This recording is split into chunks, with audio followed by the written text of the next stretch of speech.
Well, hello, Ruchi. Thank you very much for joining me today. It's great to see you. It's lovely to see you, Leah. It's been so long. It has been so long, I know. Um, but I do believe right now that congratulations are in order because you have illustrated another beautiful book that's written by Janice Mackay, Fairy Song. Congratulations. It's Thank wonderful. you, and to you as well. Oh, I You've really been enjoyed working with you on it. part of it. Yes, Yeah, it's me it's too. turned out really, really well. And I know that Janice is delighted as well. So it's great to have you here to talk about it. So can you tell us, first of all, a little bit about yourself and how you became to be an illustrator? I'm. I was born in India. I live in India, and my parents are both from an artist background. So it was not really anything new for me. It was part of my growing up. I've always drawn pictures, and it was just. I didn't really think about becoming an illustrator. It was just that I started studying art formally and then it became a job. But it's just part of what I've always done. That's great. That's good to know that because it can be difficult sometimes with parents who aren't from an artistic background. And if you decide that that's something you want to follow, that can be quite a difficult conversation to have with your parents. But that sounds like you're Yes, supposed to have been quite supportive when you decided to do that. yes. In India, especially, I mean, times are changing now, but art is not considered a very lucrative profession. I guess it's not, Yeah, but it's my parents have always been completely supportive. They never pushed me that's great. anything different. So it was nice. Yeah, I owe it to them. Yeah, I'm glad that they encouraged you. Otherwise, we wouldn't have this beautiful book. So can you tell us a little bit about your approach to illustrating a picture book? How do you tackle that? Usually the manuscript comes in first, and then I go through it a few times. Sometimes first reading, you don't really get all of it, so then I go through it a few times to try to understand if there are any subtleties, if there's something between the lines, or if something is important and has to be um, sort of shown in a different way. And then it's about sort of planning it out. The whole book comes sort of, I go through the thumbnail phase where, just look at it in entirety and sort of plan it that way. And after that, then it's the pencil sketches, getting the characters, getting the sort of color schemes. It changes a lot through the process. It's quite interesting throughout. Yeah, it's a good process to go through. We work through it quite methodically, I guess, like you say, reading through Yeah. the brief and the manuscript, and then the thumbnails that just let us figure out what the composition of every page is going to be, and then you can Mhm. get into the nitty gritty with the characters and colors and things, and that's when Mhm. everything really starts to come to life. I remember Yes, yes. when I looked at your sketchbook for the first time when you sent me sketches of the fairies, I felt like Mhm. I was looking at the sketchbook of a fashion designer when you based all of the fairies and their clothes on particular Scottish wildflowers, right? Yes, it was actually that came from when I was a child. I used to see these flower fairy books from Cecilia May Barker, and Mhm. she had these.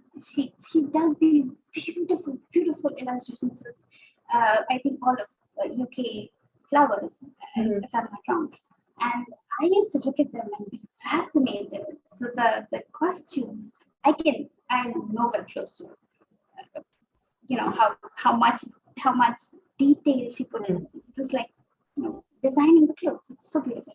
Yeah. And then it kind of helps. And also the flowers are so different, and they each have so much identity, and they Mhm. have like they're characters almost. So it was quite fun for me to actually put them together like that.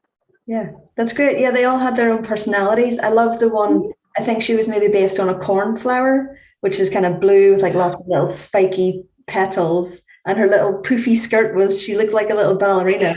Beautiful, really cute. I loved her too. I actually really liked the way the flowers sort of had a nice ring of petals. Mhm. And I don't know if it was the cornflowers. I think it was another. I think it was the south thistle, if I'm not wrong. Oh, right, okay. I think because that flower is it's sort of a stalk and then the flowers like that. And it's really lovely because the way the petals were, you could really make a skirt out of it. Yeah. It was really perfect. lovely. Yeah, great. So at the minute, it's June, it's midsummer in Edinburgh, in Scotland. And the wild roses are actually blooming. So the wild roses from the song in the book. And every time I see them, I think about you and I think about the book. And I wondered if you have a favorite wildflower that grows in India near you that when you see, it makes you smile. Our wildflowers are tiny, but there are some flowers which are really sort of, there's a glory lily that's a red and it's flashy. It's a very flashy flower, but it's in the middle of the forest. You suddenly see these little yellow and red petals. They're like tiny thin petals, and it's 5 of them, and they're twirly. They twirl a little bit.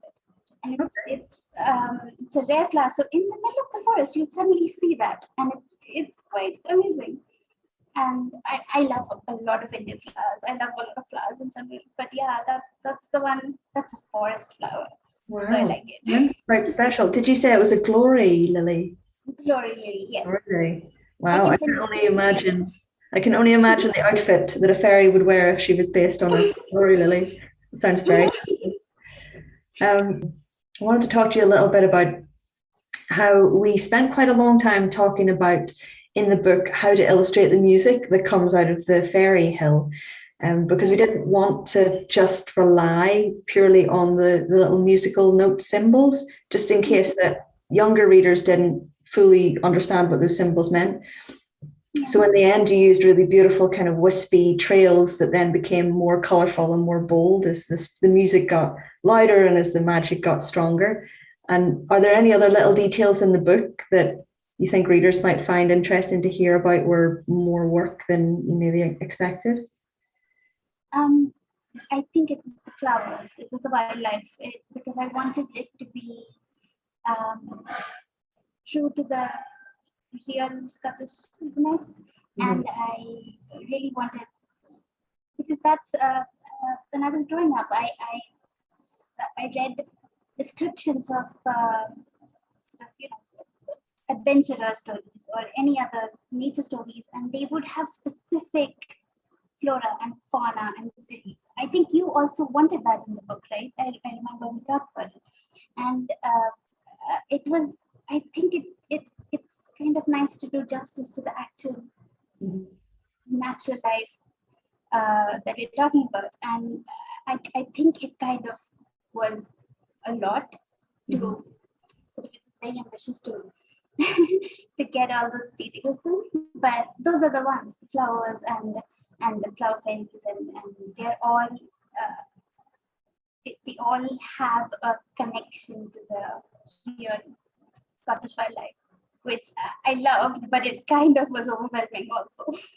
Yeah, it was a lot of work and you did a brilliant job because the story is so season specific. We see Rose at the beginning during midsummer, and then there's that beautiful shift when she leaves fairyland again, and all of the autumnal colors and the blackberry bushes have blackberries all over them. And yeah, you did a wonderful job with all of that. Yeah, it was a lot of work. Thank you. You were very patient and supportive, and it was thanks to you also. Your help. Okay, so that's all from me. So thank you so much for chatting with me today, Ruchi. I really appreciate it. Thank you for having me. And It's lovely to talk to you after so long. I know, and congratulations again on the fairy song. You did a wonderful job. You too. Thank you so much, Leah. Thank you.